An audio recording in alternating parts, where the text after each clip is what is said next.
The purpose of this podcast is simple. We want you to get to know your doctor before meeting them in person, because you're making a life-changing decision and time is scarce. The more you can learn about who your doctor is before you meet them, the better that first meeting will be. There's no substitute for an in-person appointment, but we hope this comes close. I'm your host, Eva Shea, and you're listening to Meet the Doctor.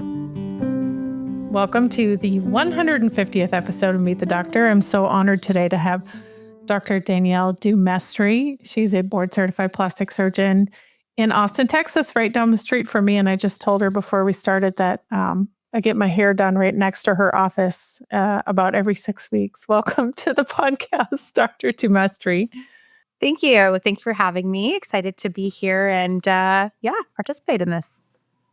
You have had an interesting path to get to Austin, Texas, and I want to start there. So why don't you just give us like the roadmap of your life?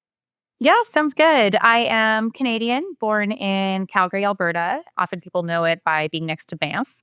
And did all of my training there, med school, my plastic surgery residency. And then I first got introduced to the U.S. and particularly Texas doing my fellowship in Dallas. I did a breast microsurgery subspecialty fellowship there for a year at UT Southwestern. I really fell in love with living in the heat and in a fun major city. But I did always have intentions of going back home to practice. So after that year, I went back to my home province and started an academic position in Edmonton, Alberta. My focus there was grossly the same. It's still breast reconstruction focus, but given as an academic position, I did all the trauma, hand trauma, face trauma, that kind of thing as well. So I stayed there for a few years, but I really missed the sunshine, like living in a spot where you can be comfortably outdoors year round and active. So during COVID, when we couldn't travel for a couple of years, it really just kind of instigated that need even further. And so my husband and I just started exploring options in the US. Really, we were looking to go anywhere that was south and I could have a combined reconstructive and aesthetic practice. I didn't want to give up the reconstruction side. All of my opportunities led me to Austin. It was so interesting. Like the three most viable opportunities were all in Austin. So it really seemed meant to be, and ultimately found practice with Dr. Fisher. And it just seemed like a really good fit, very similar values, exactly what I was looking for as far as reconstruction and some cosmetics. And yeah, it's been really great. And that practice that you landed in is very unique. How is it special? It's really special because it's private practice with a focus on breast reconstruction. And it's really a significant focus on that. So I really found as I was exploring options, it was super rare to find a boutique practice that is not solely focused on aesthetics, but where actually the practice focus to me was advertised as heavy breast reconstruction and subspecialized breast reconstruction. And then also we're all-woman team, which I love. I really love the values of the clinic when I was looking at kindness, empathy, and that really resonated with what I was looking for. Are there any other plastic surgery practices with 4 female surgeons? I don't think I've ever run into one. Yeah, not that I know of. I mean, certainly not in Texas that I have seen. So it's been a really fun experience. And so when you're taking care of breast cancer patients, how do they find you, or are they referred to you? What does it look like before someone lands in your office? Where are they coming from? Yeah, I'd say it's a variety. Certainly referrals are from the breast surgeons are a big portion of the patients that I receive. So whether or not they've heard of me before, the breast surgeon that they're working with sends them my way. They may or may not have any knowledge of reconstruction or what exactly they're looking for. Then I've got a pretty healthy subset that find me on social media. Surprisingly, to my surprise anyways, TikTok has been a big platform for people to find me and to seek out resources on breast reconstruction. I do a lot of Q&A and provide a lot of info. So That's been a pretty interesting subset because they come in like very well researched, and often they've heard kind of a lot of my spiels already, and they're kind of coming in more with a purpose or with a little bit more guidance on what they're looking for. And then just word of mouth would be the third way. So when they're finding you on TikTok, they already have a diagnosis, like they're somewhere in the breast cancer treatment journey, and they may have not been referred to you. Are they actually going back to their regular or to their primary doctor who's taking care of them through breast cancer and saying, no, I want you to refer me over to Dr. Dumestre? Yeah, some of them, Yeah. yeah. So the active cancer patients that I've been seeing, some of them have been either from places where they're maybe not doing as much breast reconstruction, or they maybe just haven't had as good of a connection with their care team then. So if they're from out of the Austin city, then they'll come to me first, and then I will send them to one of the breast surgeons and we'll coordinate their care that way. Or they basically just tell their primary care person who they want to go see. Or they can also reach out to us directly. So a lot of them just email Courtney, who's our coordinator, and go from there. Did you say they're finding you from outside of Austin too? Mm-hmm. Yeah, particularly for delayed breast reconstruction cases. So I've had, like, for example, a patient from Alaska who had complicated radiated implant reconstruction, didn't really have anyone there that she found could offer her like the deep flap surgery. But yeah, I've had a patient from Colorado, from New York, from a lot from San Antonio, a couple from Dallas. So they really come from all over, most recently Nebraska and Arkansas. Yeah. So there's a couple different scenarios. I think some people have reconstruction at the same time as a mastectomy. Others have a mastectomy and then they come back later and have a reconstruction, which is usually not just one and done. There's several stages along the way, right? Yes. Radiation can cause a bunch of difficulty through this too. So radiation is a factor. I think the question I want to ask is, like, take us through each of those scenarios and how you kind of approach each one differently. Yeah. So there's a patient who currently has an active cancer diagnosis. They're seeking immediate reconstruction, and they're seeking to have all of their hair done here. So in that case, we're coordinating with one of the breast surgeons in town to do a mastectomy and some form of immediate reconstruction. What they're candidates for and what I'm going to offer them is highly varied based on their individual scenario. So are they freshly off of chemo? Do they need radiation afterwards? What type of cancer is it? And then also then going into their personal preferences as far as implant-based versus using their own natural tissue. And there's a bunch more factors to delve into there. Almost all patients, I'm counseling them that they're looking at typically a 2-stage reconstruction to get to their most aesthetic results. So although one and done sounds very appealing, I'd say probably 90+% of my patients still want that second aesthetic fine-tuning surgery to get them all the way. So things can look really good after the first stage, even if you're doing a direct implant or an immediate DIEP. But there's usually certain aspects that they're going to want addressed to get them closer to the most aesthetic look. So that would be the immediate type scenario.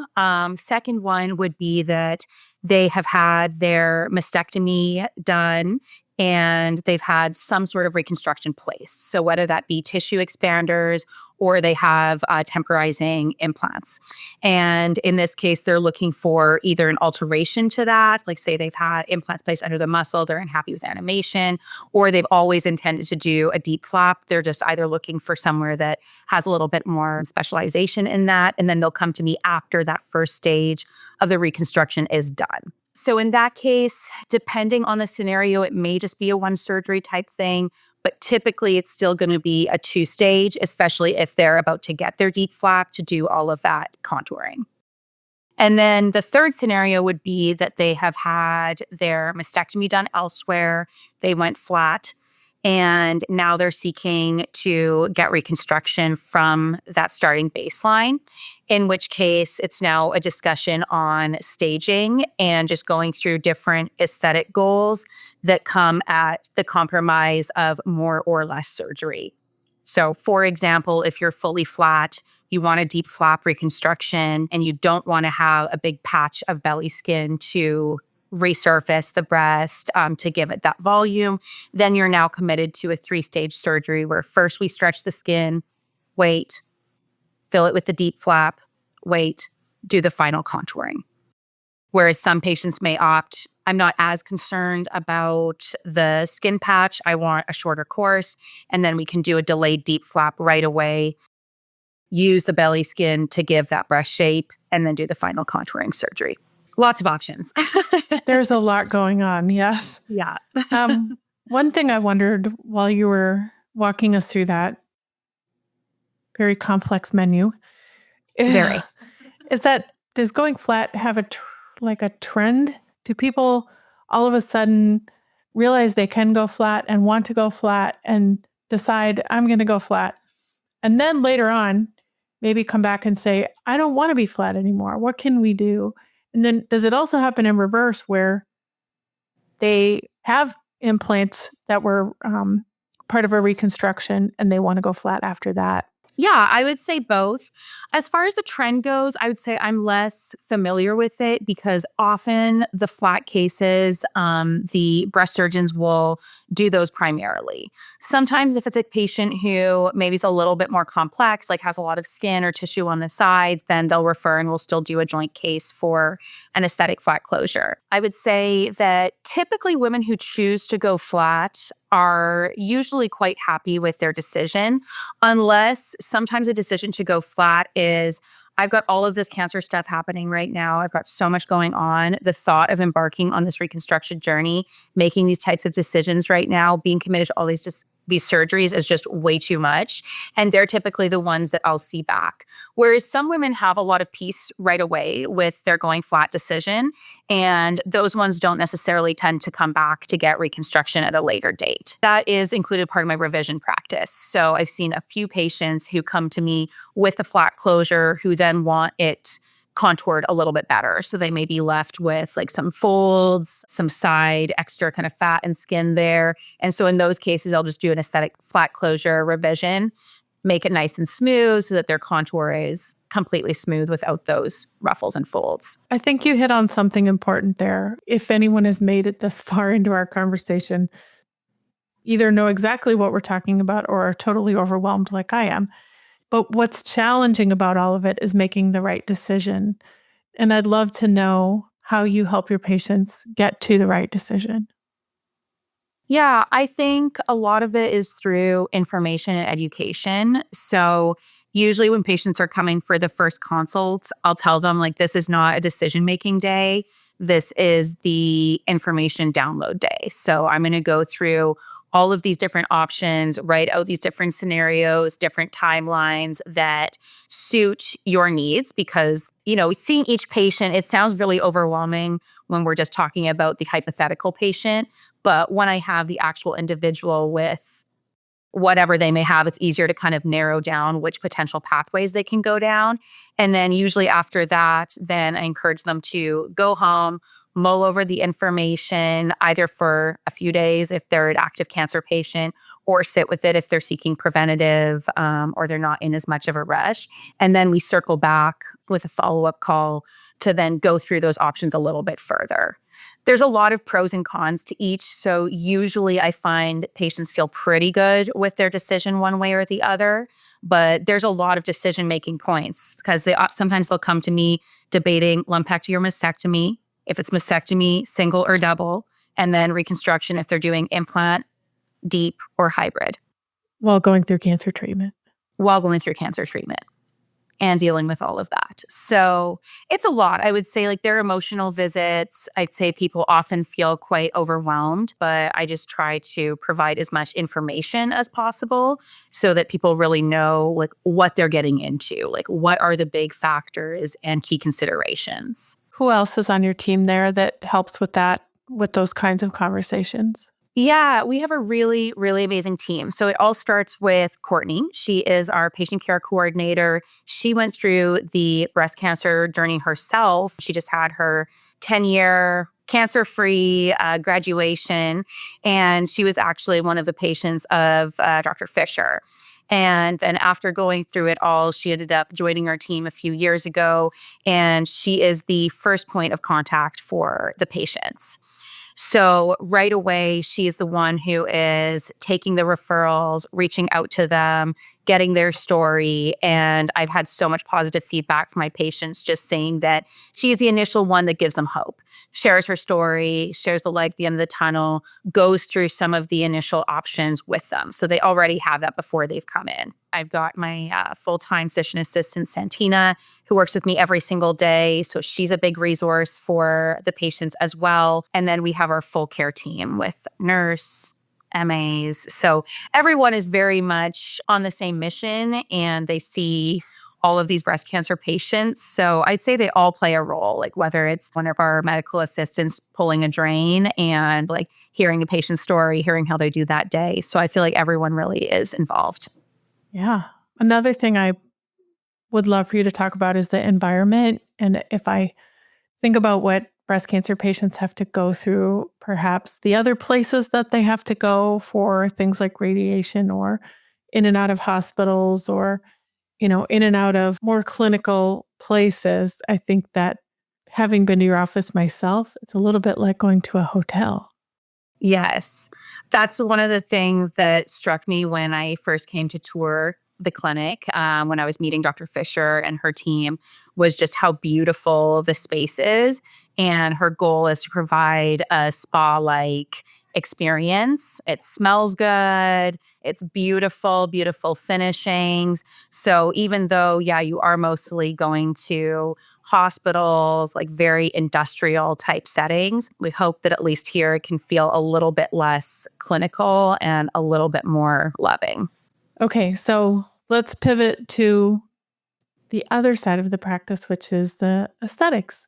How does your experience with breast reconstruction play into the way that you do aesthetics? Yeah, I mean, I feel like I got into aesthetics through breast reconstruction. Breast reconstruction now does have, or should have, such a strong aesthetic focus, given it's such a curable, fortunately, disease.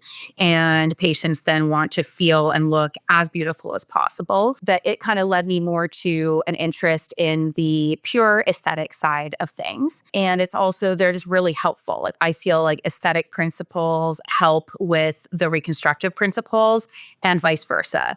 If I came for a cosmetic consultation, what would that experience be like?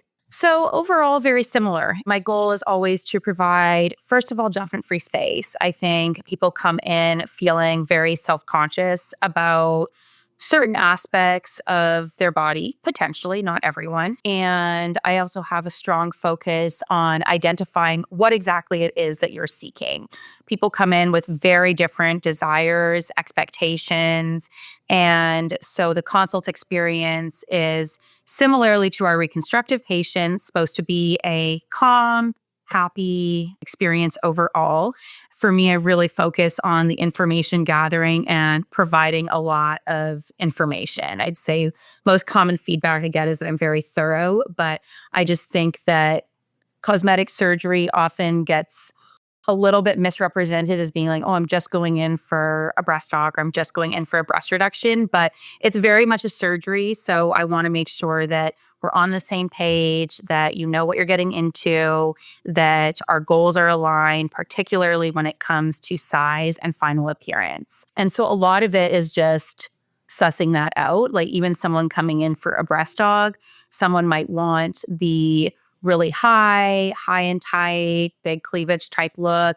Other people are really just looking for a little bit of volume restoration, looking for a more natural appearance. And there's so many considerations that play into that. So a lot of the consult is just discussion, making sure that we are on the same page and that I'm providing clear expectations on what the final results can be. Do you have a way of doing breast augmentation without using implants? I would say there's a couple different ways. If you're truly looking to augment volume, then really the only way other than using implants would be with fat transfer. It's a pretty specific scenario where that's going to meet patients' expectations. And it's just a discussion of what overall look of breast are you looking for. So as long as you're not looking for that implant roundness, then you're just looking for a modest size increase, then fat transfer can be a great option for that. Just setting realistic expectations of how much can be augmented with each surgery and how many surgeries you would need to reach your final goal. Then there's also ways of providing a augment where you're not really doing a volume augment, but you're taking and repositioning the tissue. So more of a lift with an auto augment where you're getting the appearance of everything being fuller, higher on the chest wall. But if you were just to squish it all into a bra, the ultimate size would be the same. So I like a lot of those surgeries are very satisfying. Sounds really similar to breast reconstruction. Very similar in lots of ways. I feel like there's so much crossover, and it really is why I love the breast asymmetry cases, the tuberous breast cosmetic cases, because you're pulling so many concepts from both. Asymmetry probably more common than tuberous breasts. Yes, for Everyone sure. has a little bit, right? It's sort of like Exactly. your feet are slightly different sizes too. Yeah. Yeah. What are all the different ways that you can resolve asymmetry? Starting with the most simple is doing a lift and or reduction to balance the two breasts. Sometimes you're looking at using implants for that. So if you have one that is actually constricted, the other one that sits a little bit less so, then you may need the actual structural support of an implant. It's pretty rare to have a scenario where you're just putting an implant into one side and nothing into the other. So even if you have a bigger breast on the one side and a small breast on the other, and you want to match that smaller breast to meet the bigger breast, that bigger breast is often still going to need a reduction to first get the tissue the same, to get the shape the same, and then an implant so that you get that same roundness with both. It's very hard to match implant on one side to no implant on the other. And then fat transfer, huge adjunct. I'd say fat transfer is something that I use in a ton of my breast cases, both cosmetic and reconstructive. And it's kind of like the last touch. Like it provides all of those little areas of contour, and it's used more for contouring than for volume. So enhancing the cleavage area, bringing the illusion of the implant sitting a little bit closer together, helping to shape certain areas. Like in the tuberous breast, you're often deficient in volume at the bottom. So just doing all of the fluffing. What causes a tuberous breast? Is it just genetic? Yeah, it's just a developmental condition of the breast where you have weak structural support in certain areas of the breast, a constricting band in other areas of the breast, and then herniation through the areola. So it's just a developmental thing. It's not typically genetic. But they have certain characteristics that they all share. When does that show up? Like when you're a teenager? Yeah, typically as soon as the breasts develop, it's more of a like tubular shape where it comes from. So it's a more elongated, tight breast, tight at the base with puffy areola. And asymmetry is also a big consideration with the tuberous breast. What age do you have to be to actually have surgery on that?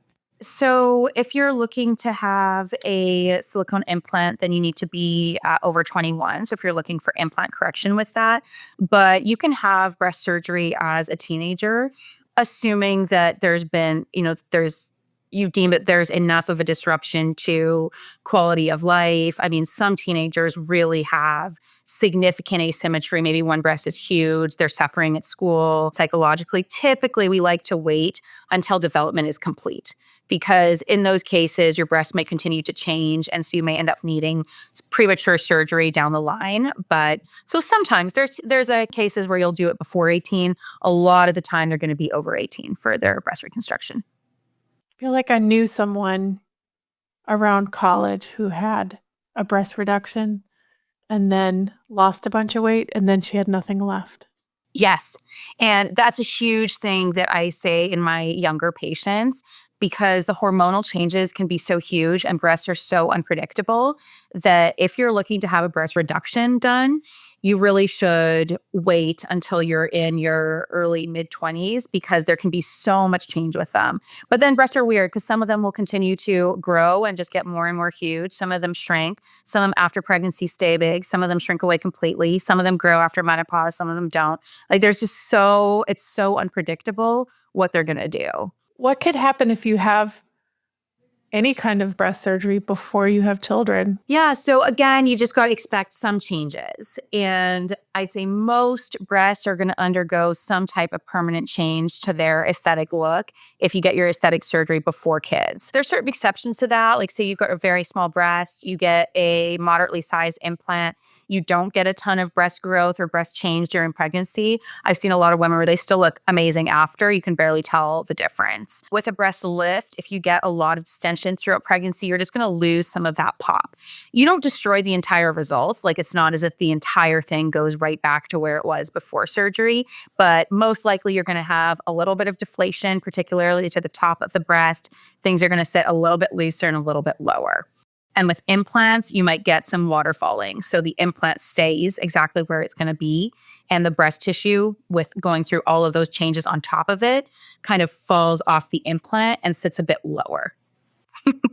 It doesn't sound fun. No.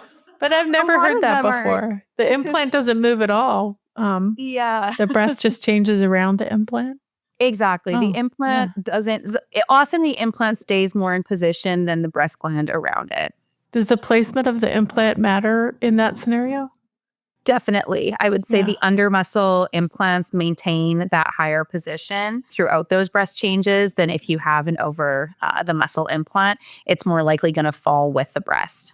Mm-hmm. And do you have a preferred approach for placement that you like to use?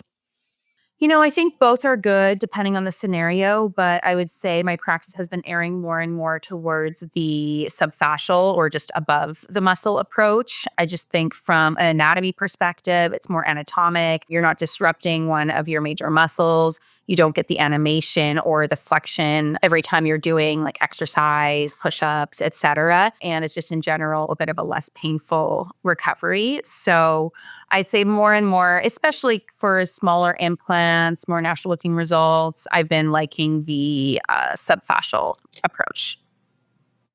And there was big news in the breast implant universe just in the last few months that the Motiva breast implants were approved for use in the United States after, I don't know, like way too long in Europe. Yeah. I think they were there for like at least 10 years in Europe before making their way here. So that has also allowed more of a shift to the over the muscle approach, given it is a more biocompatible implant. It's less likely to produce capsular contracture or thickening of the envelope around the implant. And that's been one of the big reasons to place the implant under the muscle versus over. And then it just has a slightly different structure. So in thinner women, it's allowed them to go over the muscle because, again, one of the big reasons for placing implants under the muscle was a bit less implant show, where the muscle would kind of press the implant down so you're not getting that chest wall and then round implant. So that's been kind of a big shift. There's been a lot about Motiva in the market. Yeah.